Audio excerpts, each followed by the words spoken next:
दोस्तों आज की इस वीडियो में हम कुछ ऑटोमेशन करने वाले हैं। अगर आप एमआईएस एग्जीक्यूटिव पोस्ट के लिए कंपनी में काम कर रहे हैं या करने जाने वाले हैं या डेटा एनालिसिस के लिए काम कर रहे हैं, तो इस तरह का ऑटोमेशन करके सच में आप अपने ऑफिस में तो इम्प्रेस कर ही सकते हैं किसी को, और अपना काम और भी इजी बना सकते हैं और काफ़ी अट्रैक्टिव लगने वाला और दिखने वाला और जल्दी काम होने वाला है। राइट, अगर बॉस भी देखेंगे तो खुश होने वाले हैं आपसे कि लड़के में दम है, और आपका इंक्रीमेंट भी होने वाला है अगर आप अच्छी नॉलेज ऑटोमेशन की रखते हैं। राइट, तो ऑटोमेशन क्या है, इस चीज़ को पहले हम समझते हैं। देखना करना क्या है, जैसे आप देख रहे हैं यहाँ मेरे पास मल्टीपल शीट है, बहुत ढेर सारी शीट है। अब शीट मान लो 100 है, 150 है, कुछ भी हो सकती है आपके डेटा पे। राइट, तो हम ऑटोमेशन क्या करने वाले हैं कि सबसे पहले कि जो भी शीट हम यहाँ पे सेलेक्ट करें उसका डेटा उसी, जैसे ये टेरिटरी है, ये बेलगाम है, बोकारो, सारी हमारी टेरिटरी है। राइट, तो जो भी मैं टेरिटरी यहाँ पे सेलेक्ट करूँ तो क्या करें, सारे टेरिटरी का डेटा उठ के चलाए जो भी टेरिटरी सेलेक्ट करूं। तो अब बहुत सारे लोग के मन में होगा, सर ये तो इजीली हो सकता है, एक काम करते हैं टेरिटरी का नाम का हम ड्रॉप डाउन बना देते हैं। तो उसी को तो ऑटोमेशन करना है कि मान लो 150 200 सीट या 300 सीट पे काम कर रहे हो, टेरिटरी का नेम आप टाइप करने बैठ जाओगे, करोगे टाइप। तो टाइप ना करना पड़े उसके लिए हम क्या करेंगे, मैंने कैसे कोडिंग कैसे करते हैं चीज़ों को देखिए डेप्थ में सिखाया है, और इसको प्रैक्टिस करना और अच्छे अपने वर्क में भी अप्लाई करना। अगर आप काम कर रहे हो तो काफ़ी मज़ा आने वाला है और अच्छा फील देने वाला, और इससे रिलेटेड आप अपनी दूसरी क्वेरी भी ऑटोमेशन कर सकते हैं। ऐसा नहीं कि यही क्वेरी हो। तो सबसे पहले मैं क्या करूंगा, अभी देखो मैंने कर क्या रखा, अभी तो कोई ड्रॉप डाउन नहीं आ रहा, मैंने प्रोग्रामिंग कर रखी है। मैक्रो पे जाऊंगा और ये मेरा प्रोग्राम है।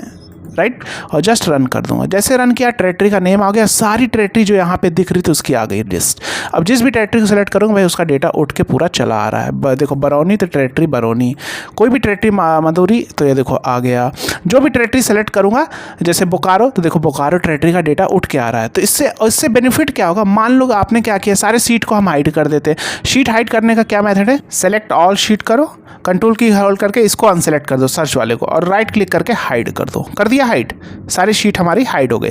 अब यहाँ पे क्या है भैया, एक तो आपकी क्या ये हो गई कि किसी कोई डेटा डिलीट नहीं कर पाएगा। मान लो जिसको नई जानकारी है आप किसी को देना चाहते हैं, तो अब उसको तो आइडिया नहीं है कि सीट हाइड क्या करना। वो क्या करेगा, जो भी शीट का डेटा देखना है यहाँ से उठा के लेकर चला आएगा। देखना भाई जिस सीट को देखना है या बॉस को देना है, बॉस यहाँ पे ये सीट सेलेक्ट कर लीजिए, आपका डेटा उठ के यहाँ पे सारी चीज़ें जो डेटा है जितनी डिटेल है उठ के यहाँ पे चली आएगी। अब उनको जो इस सीट पे जो भी करना है, जैसे फिल्टर लगाना है, मान लो ऑरो टाइप सेलेक्ट करना है, फिल्टर लगा के इस पे चेक कर सकते हैं, यानी आपका वो शीट भी सिक्योर है। देखो कोको सेलेक्ट हो गया, सारी चीज़ें आ गई, इतनी डिटेल्स हमारे कोको ऑरो टाइप की है। तो ये चीज़ें यहाँ पे आज ही ऑटोमेशन हो गया। राइट, और शीट हमारा हाइड का हाइड है, पता भी नहीं चल रहा, चीज़ें डायनेमिक हो गई। अभी जैसे मान लो कि मैं इसको डिलीट कर दिया। राइट, अब मैंने डिलीट कर दिया। अब मैं डिलीट कर दिया तो ये भी लॉजिक सीखेंगे, शीट ऑटोमेटिक वो हो जाएगा। अगर मैं प्रोग्राम को यहाँ पे डेवलपर पे जाके मैक्रो पे जाके इस प्रोग्राम को रन भी करूँगा, आप देखो एक शीट ऐड हो जाएगी, टेरिटरी का नेम आ जाएगा। इसको थोड़ा बड़ा कर देता हूँ मैं जिससे आपको देखे, और यहाँ पे अब फॉर्मूला आपको बस लगाना होगा। राइट, यहाँ आपको फॉर्मूला कैसे लगाएंगे वो हम देखेंगे। तो ये शीट अगर मान लीजिए ये शीट है तब शीट इंसर्ट नहीं होगी, तो ये भी आप लॉजिक सीखेंगे। राइट, जैसे ये शीट का नाम रन किया, देखो नहीं इंसर्ट अब नहीं हुआ क्या, तो कैसे लॉजिक बिल्ड करते हैं वो भी आप चीज़ें यहाँ पे सीखने वाले हैं। तो इसलिए मोस्ट इंपॉर्टेंट पार्ट क्या है, इस चीज़ को समझो कि अगर आपके एक्सेल के नॉलेज बेस्ट है तो वीवीए हार्ड नहीं है आपके लिए। अगर आपको एक्सेल आती है तो वहाँ पे भी वही सारी थोड़ी बहुत लॉजिक, वही सारी चीज़ें चलती हैं, बस वहाँ के थोड़ा कोडिंग की लैंग्वेज सीखनी है जो कि हार्ड नहीं है, ईजी। अभी आपको हम स्टेप बाय स्टेप बताएंगे। तो आइए चलते हैं अपने वीडियो की ओर। उससे पहले अगर आप चैनल पर नए हैं, चैनल को सब्सक्राइब करके बेल आइकन को जरूर प्रेस कर ले, जिससे आने वाली हर वीडियो की नोटिफिकेशन आप तक पहुँचती रहे। या अगर आप फेसबुक पेज या इंस्टाग्राम पेज वीडियो को देख रहे हैं तो पेज को फॉलो कर ले, क्योंकि हम रियल टाइम क्वेरी के ऊपर सारी चीज़ें लेकर आते हैं। Basic Excel, advance Excel, Power BI, VBA, macro, M function, M language, सारी चीज़ें हम रियल टाइम क्वेरी के ऊपर डेप्थ में लेकर आते हैं, जिससे आप कंपनी में काम करने जाएं तो सर्वाइव ना करना पड़े। राइट, तो सबसे पहले हम कोडिंग कैसे करेंगे उस चीज़ को हम देखते हैं। ये कोडिंग मैंने की थी, इसको मैं डिलीट कर देता हूँ। यहाँ आपके सामने मैंने कोडिंग को डिलीट कर दिया। राइट, अब आपके सामने हम स्टेप बाय स्टेप सारी कोडिंग करने वाले हैं। प्रोग्राम का नाम आप कुछ भी दे सकते हैं, सब। हमेशा प्रोग्राम लिखने के लिए हम क्या करते हैं, सब लगाते हैं। थोड़ा स्क्रीन को बड़ा कर लेते हैं जिससे आपको दिखाते हैं।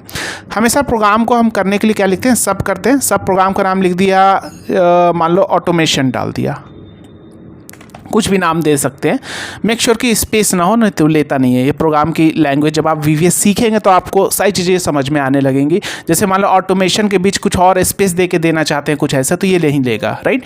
तो ये सारी चीज़ें इसकी लैंग्वेज है कि ये हम स्पेस नहीं दे सकते हैं, और कुछ स्पेशल कैरेक्टर अंडरस्कोर लगा के आप ऐसा कर सकते हैं, जैसे automation underscore this and enter मारा तो ले लेगा, राइट।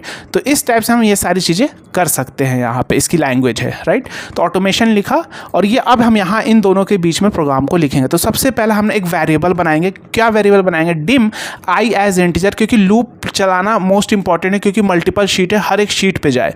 तो हर एक शीट, अब मुझे ये कैसे पता चलेगी टोटल शीट कितनी है, तो उसकी एक वेरिएबल बना लिया, dim total sheet as integer. Integer एक डेटा टाइप है जिसमें हम न्यूमेरिक वैल्यू को स्टोर करते हैं, तो डिम आई भी एक डेटा टाइप है जिसमें हम न्यूमेरिक वैल्यू को स्टोर करते हैं। तो ये डेटा टाइप होते हैं हमारे, जब आप सीखेंगे तो वो भी आपको समझ में आने लगेंगी। तो सबसे पहले हम करते हैं यहाँ पे टोटल शीट, अभी हम नहीं करेंगे। अब हम इसमें लॉजिक क्या देने वाले हैं, इस चीज़ को समझो कि हम यहाँ पे लॉजिक देंगे कि अगर जो मेरा शीट 1 है, शीट 1 शीट को सिलेक्ट करने का मेथड क्या है। सबसे पहले देखो मैं यहाँ पे क्या करूँगा, शीट्स एंड 1 इंडेक्स दिया, दैट मीन्स शीट 1 को सेलेक्ट करेगा। 2 देंगे तो दूसरे शीट को, जैसे अभी 1 इसको सेलेक्ट करेगा। जैसे मान लो अभी मेरे पास यहाँ पे कर्सर है, इस चीज़ को देखो डॉट सेलेक्ट मैंने किया, राइट। तो अभी मैं इस प्रोग्राम को F8 करके रन करता हूँ, देखना शीट 1 को सेलेक्ट कर लिया, देखो सिलेक्शन हो गया शीट 1। तो ये इसका मेथड है, ठीक है। तो ये मेरी लॉजिक हुई, शीट 1 को भैया सेलेक्ट करो। यहाँ पे आप देखेंगे यहाँ पे इसको सेलेक्ट कर रहा है, ये बेंगलोर को सेलेक्ट किया। तो यहाँ पे शीट 1 को सेलेक्ट करने के बाद अब हम लॉजिक बिल्ड करें। क्या, ध्यान से देखना, इफ रेंज मतलब A1, रेंज मतलब A1 को सिलेक्ट किया, यानी A1 सेल्स को। If range A1 dot value is equal to blank, क्या किया, अगर ब्लैंक है तो क्या करो, सॉरी देन लगाना होगा। देखो वही लॉजिक है कि नहीं, इफ वाली कंडीशन सेम वही है। रेंज A1 डॉट वैल्यू मतलब रेंज A1 की, जैसे ये A1 की वैल्यू उठा देगा सीरियल नंबर, तो इज इक्वल टू ब्लैंक है, क्या देन नहीं, तो नहीं ब्लैंक है तो भाई कुछ भी छोड़ दो। क्या करना है भाई, जैसे हम लोग वैल्यू इफ कंडीशन लगाते थे, ट्रू और फॉल्स देते थे, तो यहाँ पे लिख दो कमेंट करके एपोस्ट्रॉफी लगा के नथिंग लिख दो, या कुछ नहीं दोगे तो भी चलेगा। ये ग्रीन कलर से आता है, दैट मीन्स आपने एज अ कमेंट किया, एपोस्ट्रॉफी लगा के एज अ कमेंट पास किया, जैसे किसी को समझ में आ जाए। आप नहीं भी लिखेंगे तो भी चलेगा। अब लगाओ एल्स, जैसे यहाँ पे वैल्यू इफ कंडीशन एक्सेल में क्या था, ट्रू एंड फॉल्स, तो ये फॉल्स की तरह काम करेगा एल्स। तो एल्स जब हो, यानी एल्स मतलब कब होगा, जब मान लीजिए आपके पास ऑलरेडी शीट ऐड होगी, न्यू शीट जो आप ऐड हम जो मैंने किया था, अगर वो, क्योंकि वहाँ पे तो A1 हमेशा ब्लैंक होने वाला है, तो दैट मीन्स हमारा ब्लैंक अगर होगा देन नथिंग, कुछ भी नहीं करेगा, एंड इफ हो जाएगा प्रोग्राम। तो एल्स अगर ब्लैंक नहीं है, दैट मीन्स अगर ये ब्लैंक नहीं है तो मेरे पास शीट 1 वो जो सर्च वाली शीट थी वो है नहीं मेरे पास, तो यहाँ पे कर दो शीट्स डॉट ऐड, ये ऐड इसकी प्रॉपर्टीज हो गई, यानी शीट को ऐड कर दो, न्यू शीट ऐड कर दो, उसकी कोडिंग है। तो शीट का जब ऐड हो जाएगा तो फिर हम कर लेंगे एक्टिव, या अब यहाँ पे भी शीट 1 डॉट सेलेक्ट कर सकते हैं, क्योंकि अब शीट 1 वो नई वाली शीट हो जाएगी, तो या एक्टिव शीट कर लो, एक्टिव शीट डॉट सेलेक्ट। तो क्या हो जाएगा मेरा एक्टिव शीट, जैसे शीट ऐड होगी तो वही उसकी एक्टिव शीट हो जाएगी, क्योंकि सिलेक्ट, जैसे अभी ये इसके लिए एक्टिव शीट है, तो नया शीट ऐड होगी तो वही एक्टिव शीट होगी, राइट। अच्छा एक चीज़ और काम करना है, शीट 1 डॉट सेलेक्ट हुआ, ठीक है, शीट्स डॉट ऐड, यहाँ पे लिख दो एक्टिव शीट, एक्टिव, क्योंकि बिफोर ऐड करें, इसके पहले ऐड करें, तो यहाँ पे देखो बिफोर के पहले लिख दो एक्टिव शीट, यानी एक्टिव शीट के पहले, एक्टिव शीट ये है, इसके पहले ऐड करें, राइट। तो इसके पहले ये शीट को ऐड करेगा। तो फिर हमने कर लिया एक्टिव शीट डॉट सेलेक्ट, यानी जो शीट ऐड हुई उसको मैंने सिलेक्शन कर लिया। सिलेक्शन करने के बाद उसका नाम तो रीनेम करना होगा, तो active sheet dot name is equal to डाल दो डबल कोट में सर्च। देखो आसान है कि नहीं कोडिंग, है ना, थोड़ी प्रैक्टिस चाहिए। उसके बाद हमने क्या, जो एक्टिव शीट ऐड हो गई तो उसके बाद वहाँ पे हमने लिख दिया वही शीट तो हो गई, तो डायरेक्ट लिख दो रेंज मतलब क्या लिख दो F2, range F2 dot value is equal to, पहले F1 में डाल दो, F1 डॉट वैल्यू जो नाम आ रहा था टेरेटरी का नाम इज इक्वल टू डाल दो टेरेटरी नेम, डाल दिया आपने टेरेटरी का नेम, राइट। अब यहाँ पे वहाँ पे ट्रेटरी का नेम तो डल गया, लेकिन अभी सारे शीट का नेम भी तो उठाना है। अब थोड़ा लूप चलाएंगे। ट्रेटरी का नेम हो गया, अब पहले लूप चला लेते हैं। लूप चलाने के बाद जब सारे शीट के नेम आ जाएंगे तब फिर डेटा वैलिडेशन, जैसे हम लोग डेटा वैलिडेशन एक्सेल में कैसे बनाते थे। एक्सेल में डेटा वैलिडेशन अगर मुझे बनाना होता, जैसे मान लो कि मैं न्यू शीट इंसर्ट कर रहा हूँ, तो अभी होगा क्या, जब प्रोग्राम रन करो एक न्यू शीट ऐड होगी, यहाँ पे क्या आ जाएगा, ट्रेटरी नेम। तो इसमें क्या करें, सबसे पहले मुझे उस सारे शीट के नेम को टाइप करने होंगे, तो वो नेम हम लेकर आने वाले कहाँ पे, लास्ट में ला के छोड़ देंगे, या चलो यहीं पे लेकर आते हैं। अभी मैं आपको सिखा रहा हूँ, आप अपना दूसरे कॉलम में कर लेना जो हाइड हो, जो आगे हो, दिखे ही ना। मैं N2 में करने वाला हूँ, राइट, N2 में। तो मैं यहाँ पे करूँगा क्या, ध्यान से देखना, for I is equal to for, अच्छा टोटल शीट के लिए अभी मैंने वो नहीं बनाया ना, तो टोटल शीट कितनी, भाई लूप कहाँ तक चलेगा उसको भी एक्सेल को बताना होगा ना, भैया यहाँ तक लूप चलेगा हर एक शीट का, देखो तो कहाँ तक चलेगा। तो इसके लिए मैं कर लूँगा टोटल शीट, क्योंकि टोटल शीट का वेरिएबल यहाँ पे मैंने बनाया, total sheet is equal to, यहाँ पे कर लिया वर्कशीट्स डॉट काउंट। वर्कशीट मतलब जितनी सारी वर्कशीट है उसको काउंट कर लो। तो यहाँ पे अगर मैं प्रोग्राम को रन करूँगा, अभी देखो मैं एक एक स्टेप आपको करके दिखाता हूँ। जैसे यहाँ पे ये देखो, मैं इसको डिलीट कर देता हूँ, चीज़ों को थोड़ा डेप्थ में समझो। अभी मैं F8 प्रेस करता हूँ, थोड़ा बड़ा कर लेता हूँ जिससे आप, सॉरी F4 थोड़ा बड़ा कर लेता हूँ। अभी देखना होगा क्या, जैसे जैसे मैं प्रोग्राम को रन करूँ, देखो यहाँ पे कर्सर बरौनी है ना, तो F8 रन करके दिखाता हूँ। अच्छा यहाँ पे एंड इफ नहीं लगाया है, एक सेकेंड, मैं यहाँ पे क्योंकि यहाँ पे एल्स में हमारा शीट डॉट ऐड था, यहाँ पे एंड इफ लगाना होगा प्रोग्राम को क्लोज करने के लिए, इफ कंडीशन को क्लोज करने के लिए, राइट। तो F8 रन करता हूँ, तो अभी आप देखोगे यहाँ पे नथिंग एल्स आ गया। देखो क्या आ गया, एल्स आ गया, क्योंकि अभी यहाँ पे शीट 1 तो ब्लैंक नहीं है, रेंज A1, तो एल्स, और प्रोग्राम चला, इसका प्रोग्राम चला, यहाँ पे क्या आ गया, add of subject sheets failed, हो सकता है seats dot add active sheet की स्पेलिंग गलत है तो डबल ई लगेगा, इसलिए प्रोग्राम यहाँ पे एरर आ गया, राइट। तो यहाँ पे किया, अभी देखो एक शीट ऐड हो गई, अब जब ये शीट एंडिफ हो गया प्रोग्राम, अब एक्टिव शीट डॉट सेलेक्ट, यानी इसको सिलेक्शन कर लिया। उसके बाद active sheet dot name F8 जैसे प्रेस करूंगा तो इसका नाम सर्च हो जाएगा, देखो सर्च हो गया इसका नाम। अब range F1 dot value equal to ट्रेटरी नेम हो जाएगी, यानी F1 दैट मीन्स यहाँ की वैल्यू, देखो अभी F8 रन करता हूँ, F8 ये प्रोग्राम रन हुआ और इसकी वैल्यू क्या हो गई, ट्रेटरी नेम हो गई। ट्रेटरी नेम होने के बाद total sheet equal to worksheet dot count, तो अब कितनी शीट हो गई, देखो टोटल 19 शीट है, यानी 19 मेरा, 18 तो मेरी ट्रेटरी हो गई और एक मेरा ये वाला होगा सर्च वाला, तो ये हो गई मेरी ट्रेटरी। इतना समझ में आया, आइए चलते हैं। तो अब मैं यहाँ पे कर क्या लूँगा, तो for I is equal to 1 to total sheet, 1 to total sheet, right, is equal to नहीं लगाया ना, 1 to टोटल शीट, राइट। तो 1 to टोटल शीट मतलब 1 से 19 तक चलो, ठीक है। अब हम यहाँ पे क्या करने हैं, सेल्स से भी कर सकते हैं, रेंज भी लगा के कर सकते हैं। तो मैंने लिखा सेल्स, क्योंकि हर एक इसकी वैल्यू को लेकर आना कहाँ पे, मैं J2 में डाल देता हूँ अभी आपको दिखाने के लिए सिर्फ। तो मैंने रखा सेल्स आई, यहाँ पे लिखा सेल्स आई की वैल्यू क्या है। अब आई को 1 से नहीं करेंगे, क्यों नहीं करेंगे इस चीज़ को समझो, क्योंकि भाई 1 पे तो सर्च है, सर्च का तो नेम नहीं ड्रॉप डाउन में डालना है ना, बैंगलोर से। तो आई इज इक्वल टू 2 कहाँ कर लेंगे, सॉरी यहाँ पे इसको यहाँ पे रखा, आई इज इक्वल टू यहाँ पे, अरे यार यहाँ पे I equal to 2 to total seat, यानी 2 to टोटल सीट, यानी 2 से अगर टोटल सीट कितनी है मेरे पास 19 हो रही थी, जिसमें से एक तो सर्च वाली है, तो 2 से अगर जोड़ेंगे तो कितनी हो जाएगी 18, 2 में, क्योंकि 19 2 में 17 जोड़ो कितना हो गया 17, और एक 2 यानी 18 शीट हो जाएगी। तो आई इक्वल टू क्या हो गया अब 2, यानी आई इक्वल टू 2 मतलब यहाँ sheet 2 cells I comma sorry I equal to 2 to total sheet किया। अभी देखना ध्यान से, तो यहाँ पे क्या करूँगा, सेल्स क्या कर लेता हूँ, आई कॉमा जे पे करना है, तो कौन सा कॉलम है 1 2 3 4 5 6 7 8 9 10 पे अभी लेकर आता हूँ, आप लास्ट में भी डाल देना, कॉलम 20 25 डाल देना, आई कॉमा 10। तो आई कॉमा 10 दैट मीन्स क्या हो जाएगा J2, तो J2 dot value is equal to कर लिया हमने, क्या कर लिया, शीट्स आई, क्या कर लिया, शीट्स आई डॉट नेम, यानी sales I comma 2 10 dot value, मतलब आई कॉमा 10, आई की वैल्यू क्या है हमें 2, तो J2 डॉट वैल्यू, J2 की क्या वैल्यू हो जाए, शीट्स आई की वैल्यू क्या है भैया 2 चलेगा, तो 2 पे क्या है सीट्स 2 क्या हो जाएगा, sheets2.name, तो क्या हो जाएगा, बैंगलोर। अब ये फिर इसी तरह लूप में चलता रहेगा। इसके बाद यहाँ पे कर दिया नेक्स्ट आई, तो क्या होगा, अब ये लूप में चलता जाएगा। कहाँ पे जाएगा, ये लूप में। थोड़ा छोटा करता हूँ, इसको ऊपर कर लेता हूँ, यहाँ पे F4। तो अब ये क्या होगा, लूप में चलता रहेगा। कहाँ तक चलता रहेगा, अभी देखो दिखाता हूँ आपको। जैसे यहाँ पे आप देखोगे, यहाँ पे जे में कोई वैल्यू नहीं आ रही है ना, अभी आप देखना, मैं इस प्रोग्राम को रन करता हूँ, F8 करता हूँ, फिर दिखाता हूँ। प्रोग्राम यहाँ पे आने दो, यहाँ पे आने दो, यहाँ पे i = 2 टू टोटल शीट। अब i, 10 यानी J10 हो गया। यहाँ पे देखो i, 10 J10। तो जब ये प्रोग्राम में रन करता है, फिर आपका देखो J10.value sheets_i.name, तो यहाँ पे आप देखोगे इसका नेम क्या आ गया, बैंगलोर, क्योंकि sheets2 का नेम क्या था हमारा, बैंगलोर। क्या था हमारा, यहाँ पे देखो क्या है हमारा नेम, बैंगलोर।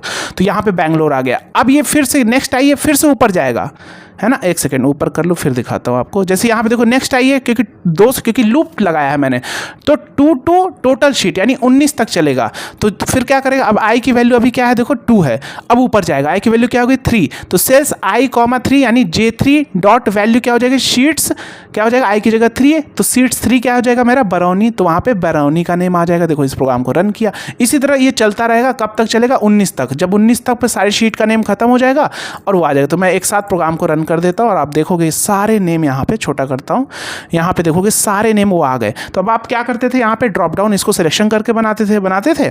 तो मैं क्या करूँगा यहाँ पे, अब मैं यहाँ पे ड्रॉप डाउन बनाने के लिए, भाई ड्रॉप डाउन की रेंज मेरी क्या है, J2 से J19। इस J19 को भी डायनेमिक बना सकते हो, अगर आप VBA सीखते हो तो इसको भी कर सकते हो। अभी मैं ऐसे मैनुअल यहाँ पे दे रहा हूँ। तो मैं क्या करूँगा, यहाँ पे ध्यान से देखना, मैं यहाँ पे, अब ये तो बन गया, मैं नेम आ गया, तो अब मैं करूँगा रेंज F2 में करना है। तो range F2 dot validation dot add. अब यहाँ पे क्या है, पर टाइप क्या है, तो डेटा वैलिडेशन में लिस्ट की क्या करना है, तो इसको लिखने का मेथड है टाइप से मैं यहाँ पे कॉलन डाल के = किया तो एक्टिव हो जाता है। क्या करना है मुझे, लिस्ट, तो एक्स, क्योंकि डेटा वैलिडेशन में आप लोग लिस्ट सेलेक्ट करते थे, वही मेथड है, यहाँ पे लिस्ट दिया, कॉमा, उसके बाद डायरेक्ट हम फॉर्मूला लिख देंगे, भाई लिस्ट और उसका फॉर्मूला लिख देंगे। तो यहाँ पे कर दो formula1 कॉलन = तो एक्टिव हो गया। तो इसके लिए हम कर देंगे भाई डबल कोट के अंदर = क्या है, डबल कोट के अंदर = कहाँ पे था मेरा, रेंज J2 से J19 था, राइट। तो J2 J19 दिस। तो अब मैं इस प्रोग्राम को रन करता हूँ। यहाँ पे आप देखो, यहाँ से रन किया और आप देखोगे यहाँ पे वैलिडेशन बन गया। इसको हाइड भी कर सकते हो, ऐसा नहीं, ये हाइड भी कर सकते हो, ठीक है। तो चलो मान लो मैंने डिलीट कर दिया इसको, ये डिलीट कर दिया और यहाँ पे आके कोडिंग इससे रन कर दिया, या मैक्रो बटन बना सकते हो आप, इससे रन कर दिया। तो रन कर दिया तो ये नेम आ गया। अब यहाँ पे देखो सारे नेम। तो इस तरह आप अपने, जब भी आपको मान लो मल्टीपल शीट से सीट के नेम निकालने हैं, तो ये भी मेथड यूज कर सकते हो। इसकी प्रैक्टिस शीट दे दिया, डाउनलोड कर लेना और प्रैक्टिस करना इसकी। तो जब मेरे पास ये नेम आ गया तो मेरा काम हो गया, इसको हाइड कर देते हैं, अभी कोई मतलब नहीं, या इसको हाइड, इसको मैं उधर भी डाल सकता हूँ, सबसे लास्ट में भी डाल सकता हूँ। देखो यहाँ पे आ रहा है, तो मैं काम करता हूँ, इसको डाल देता हूँ 10 की जगह मैं डाल देता हूँ 25 कर देता हूँ, ठीक है, और इसको रन कर देता हूँ। तो यहाँ से एक सेकेंड, डीबग आ गया, तो यहाँ पे भी वो करना होगा ना, 25 पे क्या हो जाएगा मेरा, Y हो जाएगा, Y2 से Y19, राइट। रन कर दिया इसको। यहाँ से एक मिनट, डीबग आ रहा है इसलिए बताता हूँ क्यों आ रहा है, एक सेकेंड। डीबग इसलिए आ रहा है क्योंकि ऑलरेडी यहाँ डेटा वैलिडेशन है। तो यहाँ पे आप एक कोड लिख सकते हो ऊपर, on error resume next, on error resume next, right, resume next, ये कर दिया। तो अभी क्या करेगा, रन करोगे तो अब ये एरर नहीं आएगा, एरर आएगा तो रिज्यूम हो जाएगा। इसको डिलीट मार दो, यहाँ पे देखो एक्स में आ चुका है, दिख रहा है ये, तो इसको आप डिलीट मार सकते हो। ये डिलीट हो गया, इधर आ गया। अब इधर कोई नहीं मतलब है, उधर रहने दो, या और उधर डाल दो 25, 27, 28 जो भी करना है। तो अब अगर आप देखोगे, मैं इसको डिलीट करता हूँ, इस शीट को यहाँ पे डिलीट कर दिया, इस प्रोग्राम को रन करता हूँ, तो आप देखोगे एक यहाँ पे डायरेक्टरी का नेम आ गया और यहाँ पे ड्रॉप डाउन बन गया, सारी चीज़ें आ गई, राइट। अब देखो मान लो कल को नया शीट ऐड हुआ, मतलब नई डायरेक्टरी भी ऐड हुई, तो वो भी ऑटोमेशन है, ऑटोमेटिक ये सारी चीज़ें आ जाने वाली हैं, राइट। ऑटोमेटिक ऐड हो जाने वाली, इसके अंदर सीट का नेम आ जाएगा उधर और ये ऑटोमेटिक अब जब ये शीट का नेम आ गया यहाँ पे, तो अब बस फॉर्मूला लगा लो। फॉर्मूला तो आपको लगाने आता होगा, आइए देखते हैं कैसे लगता है फॉर्मूला, वो भी आपको बता देता हूँ। बाकी आप एक्सेल को डेप्थ में सीखना चाहते हैं तो ऐप का लिंक डिस्क्रिप्शन बॉक्स में या गूगल क्रोम पे lmacs.courses.store डिस्क्रिप्शन भी लिंक मिल जाएगा। Basic to advance Excel with array mastery. Array का कॉन्सेप्ट कोई नहीं सिखा रहा, सिंगल कंटेंट नहीं है, इसे सीख लिया तो विदाउट वीवीएम इस सारी चीज़ों को आप ऑटोमेशन में डाल सकते हो और क्लाइंट की क्वेरी, अपनी क्वेरी, इंटरव्यू तो कोई सा भी क्रैक करने लगोगे। कोर्स कंपनी बेस्ड वर्क पे डेप्थ में डिज़ाइन है, हर लेक्चर के साथ प्रैक्टिस शीट है, असाइनमेंट है। कोर्स लैपटॉप ऐप दोनों जगह एक्सेस कर पाओगे, लाइफ टाइम कंटेंट ऐड होते रहेंगे, लाइफ टाइम एक्सेस है, और चैट सपोर्ट, कम्युनिटी सपोर्ट जहाँ पर अपने डाउट सॉल्व करोगे। डेटा एनालिसिस का कोर्स है, सारे कोर्स में मेरे सारे फीचर आपको यही मिलने वाले हैं लाइफ टाइम एक्सेस के साथ, और लाइफ टाइम कंटेंट ऐड होते रहेंगे। बहुत सारे कोर्सेज आप जाके चेकआउट कर सकते हैं, राइट। अब यहाँ पे देखो कैसे करेंगे, ऑफसेट फंक्शन लिया, ठीक है, ध्यान से समझना। यहाँ पे थोड़ा और बड़ा कर लेता हूँ। यहाँ पे क्या इक्वल टू ऑफसेट, ऑफसेट में रेफरेंस हमारा क्या हो जाएगा, रेफरेंस को डायनेमिक बनाने के लिए इनडायरेक्ट फंक्शन लेंगे, क्योंकि भाई अब 1 by 1 तो बैंगलोर को नहीं सेलेक्ट करेंगे, बोकारो को लाना, यहाँ से लिंक करेंगे, तो उसके लिए डायरेक्ट इसके अंदर हम नहीं सिलेक्ट कर सकते, तो इनडायरेक्ट, और इनडायरेक्ट में बोकारो एंड डबल कोट में एक्सक्लेमेशन मार्क। जैसे हम लोग VLOOKUP फॉर्मूला लगाते हैं तो दूसरे शीट में जब जाते हैं अरे वाले पार्ट में, तो ऑटोमेटिक उस शीट का नाम है एक्सक्लेमेशन मार्क, और एंड सेल का रेफरेंस आ जाता है। तो सेल का रेफरेंस मैंने ले लिया A1, क्योंकि सभी में A1 से ही डेटा स्टार्ट हो रहा है। ये मेरा हो गया रेफरेंस। रोज 0, कॉल 0, ऑफसेट फंक्शन आपको यहाँ पे नहीं सिखा रहा क्योंकि आपको आता होगा। और हाइट में हमने किया काउंट ए, क्या किया, हाइट काउंट है, मतलब कितना रो का डेटा लेना है। तो भाई नया मान लो उस टेरिटरी में नया डेटा ऐड हो, वो भी डायनेमिक होना चाहिए, तो यहाँ से काउंटे में भी क्या किया, इनडायरेक्ट काउंटे भी नहीं लगा के डायरेक्ट इनडायरेक्ट भी लगा सकते थे, लेकिन क्यों नहीं हम लगा रहे हैं, क्योंकि भाई डायनेमिक हो, उतना जितना डेटा है उतना ही आए, नया ऐड हो तो वो भी आए। इनडायरेक्ट में क्या लिया, फिर से इसमें इस सीट को लिया बोकारो देश एंड डबल कोट में एक्सक्लेमेशन मार्क, उसके बाद फिर से एंड कॉलन ए पूरा ले लिया, यानी काउंट कर लेगा, जितना डेटा उतना काउंट कर लेगा और ये आ जाएगा, ठीक है।